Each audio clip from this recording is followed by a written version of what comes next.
Hockey League.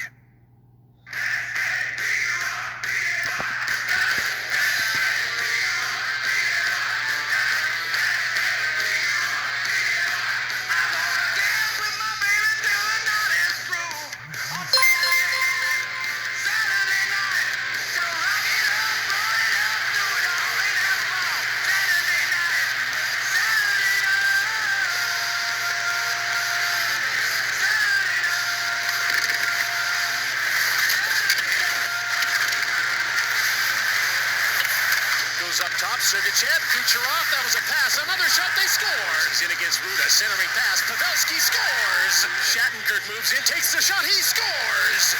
Kevin Shattenkirk. What a save by Vasilevsky on Nick Camano.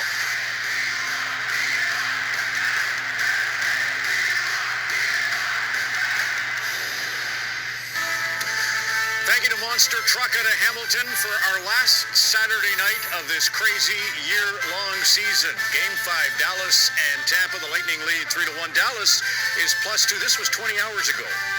20 hours ago, Kevin Shattenkirk's the hero on the power play. Dallas +2 at even strength, but they cannot deal with that power play.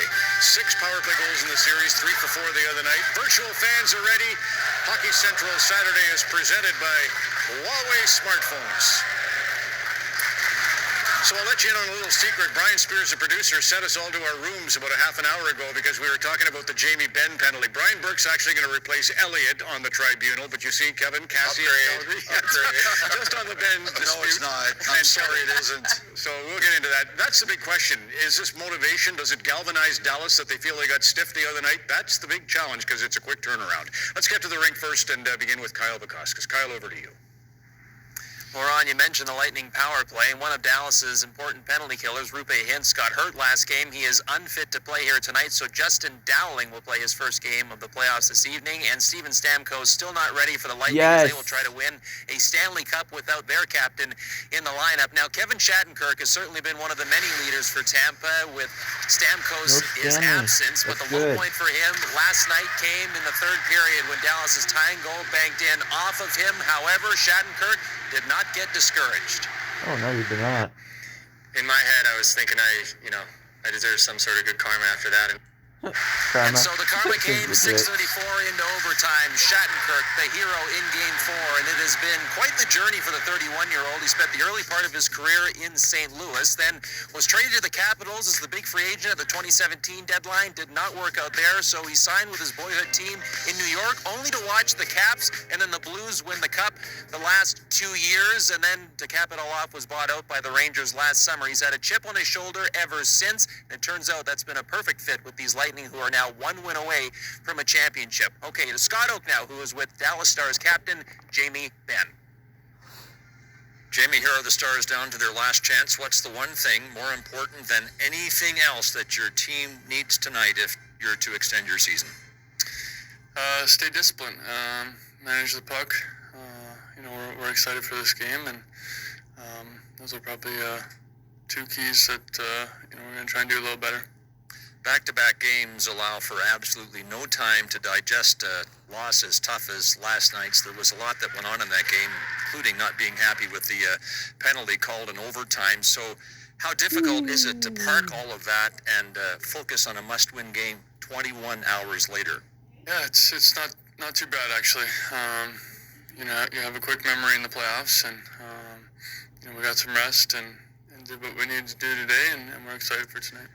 One of the reasons that you're in the Stanley Cup final is you owned the net front at both ends of the ice in the conference final. Have you done enough of that in your own end in the Stanley Cup final, or could Anton Khudobin use some more help? We could definitely help them out, a little bit more. They're a good team. They get their bodies to the net, and we need to do the same and try and find a way to get them out of there. Thank you, Jamie. I appreciate your time. Thanks a lot.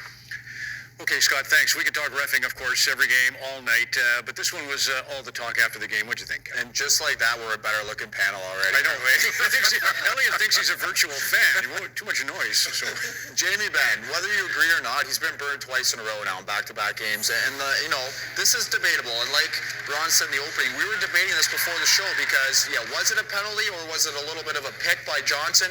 But the bottom line is this was a key penalty that resulted in the game-winning goal in overtime. And, you know, in Game 3, it was the same kind of thing, right? It was maybe not as obvious of a call, but this was a 10-minute misconduct to Jamie Benn and Ruda. And, you know, I think we could all agree that Jamie Benn's a little bit more valuable to his team. And there wasn't a whole lot there, but the referee was probably telling them, like, knock it off, knock it off. They didn't knock it off. And, you know, in spite, the referee gave them both 10. So if I'm Jamie Benn, and I've been in this situation before where you get bad penalties, my first conversation tonight with the referees is going to be a good casual one. Here you see last game, Kelly Sutherland trying to talk to him. Ben kind of blows him off a little bit, stares right through him like, okay, pal. I don't blame him. I don't really blame him. My conversation would be not sucking up, but make some sort of general casual, hey, how's it going? You know, how's the weather? And before you start yelling at him, right? So wait to see if he maybe does something like that to get back on their good side. Well, I didn't mind sucking up. In fact, one of the things I would like to do, when I saw my teammates losing control with the officiating, I would usually go to the official first chance I had when the face-off was in my own zone, and I would have that casual conversation. But then, Kevin, I'd also say, hey, listen, I know my guys are all over you. I don't agree. In fact, I think you're calling a pretty good game, and then just sort of go down that road, smother them with kindness, and sometimes it worked. Denny Morrell was a guy that was a legendary official. I always thought that he hated us in L.A. I could never get to him, no matter what I tried. So wait, is Kelly saying you would just sue his players? For me, yes. Sorry, Jazz. You know, that's okay. The strange thing for me to see, though, was Rick Bowness get frustrated because we've seen him be so calm behind the bench throughout these playoffs. We've seen him calm his players. But, you know, Dallas was upset about a few non-calls throughout the game. And this one, after Alexiak had already taken 2 penalties, one for chipping, one for hooking, you can see there's definitely a hook there, and Bowness on the bench responding. And then this one here, I don't think this is a penalty, Killorn on Janmark, but you can see again, Bowness he's upset about it. And the key thing is he's got to be, you know, Dallas is kind of known to take an undisciplined penalty, so he's got to be the guy behind the bench again, like we've seen this entire playoffs, being that calm, being the captain of the ship, as you like to say, Kevin Bieksa. So that's got to change. You got to forget what has happened last game. You got to park it, and it's a whole new night tonight. Just on the little pick on Janmark, it was Kiviranta got a chintzy, let's call it, interference penalty in the previous game, right? So that's why Bowness is thinking, hey, Brian, your take on all that. Well, the officiating's been excellent. This is the first game where I questioned multiple calls. This was not a penalty. Tyler Johnson initiates a contact here, hooks, and then sets a pick on Jamie Benn. It's a battle. The big man wins the battle. And we talk as GMs about big man penalties, where there's a battle, and the only reason your guy gets a penalty is because he's bigger. This is not a penalty. In September, maybe. In October, keep going, keep going. In the Stanley Cup final in overtime, this is not a penalty, and the back referee called it. Hell no. That is not a freaking penalty. That was standing up for himself. Talk about what a night like tonight would be for Tampa. Let's get to Shattenkirk's heroics, Kelly. Yeah, I thought last night he gave a great interview post-game with Scott Oak about what he saw earlier in the game, and it was on a power play as well. He's going to get the puck back to the point, and he notices Dallas is going to give up the right flank all day long. In fact, it takes a while for him to get the puck there to Sergachev because he doesn't think that he's going to have a chance. So before the overtime goal, he had a chat with Hedman, said, hey, listen, if they're a little bit aggressive with you and Pavelski does get aggressive, I will be open on the right flank. Try and get it to me, and I'm going to get this puck through. And he gets a little bit lucky here through the legs of Alexiak, Maroon in front, but that's great communication from those veterans. And I love the fact that Hedman's like, okay, you think you see something, even though I'm the quarterback here on the power play, I will follow your lead. And so it was excellent communication. I love Shattenkirk for sharing that with Scott. Oh, by the way, hell Jamie yeah. Alexiak, 21 shot blocks in these finals. That's 8 more than anybody else has, so tough luck there. Elliot, welcome back. The panel is already smarter and better looking.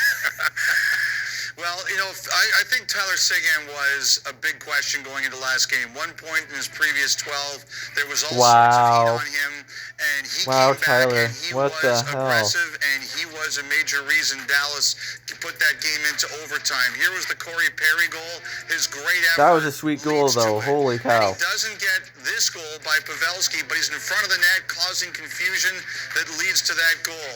In overtime, it was his play that gets Dallas a penalty and a 4-on-3 power play, but it ends in disappointment for him. He has a great opportunity here, doesn't get the shot he wants, and when Tampa wins it, smashes the stick in frustration. I know he's upset. I know that whole team is upset, but they need more of that from Seguin tonight if they're going to extend the series. Great, Elliot. So we've heard from the captain of Dallas, Jamie Benn. We'll hear from the coach of the Tampa Bay Lightning. 422 days after they got swept by Columbus. We have a feature on Tampa coming up and an interview with John Cooper on Hockey Central Saturday. Next.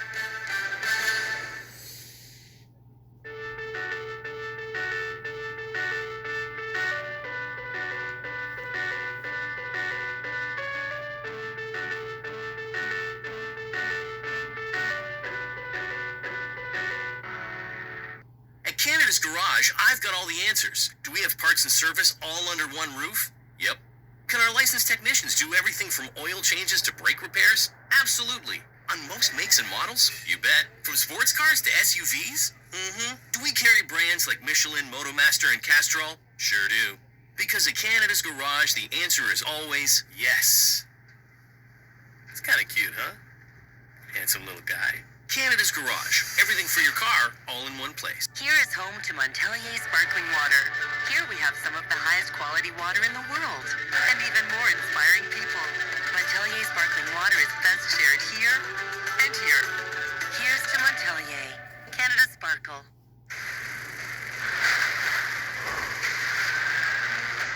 Weekend Warriors,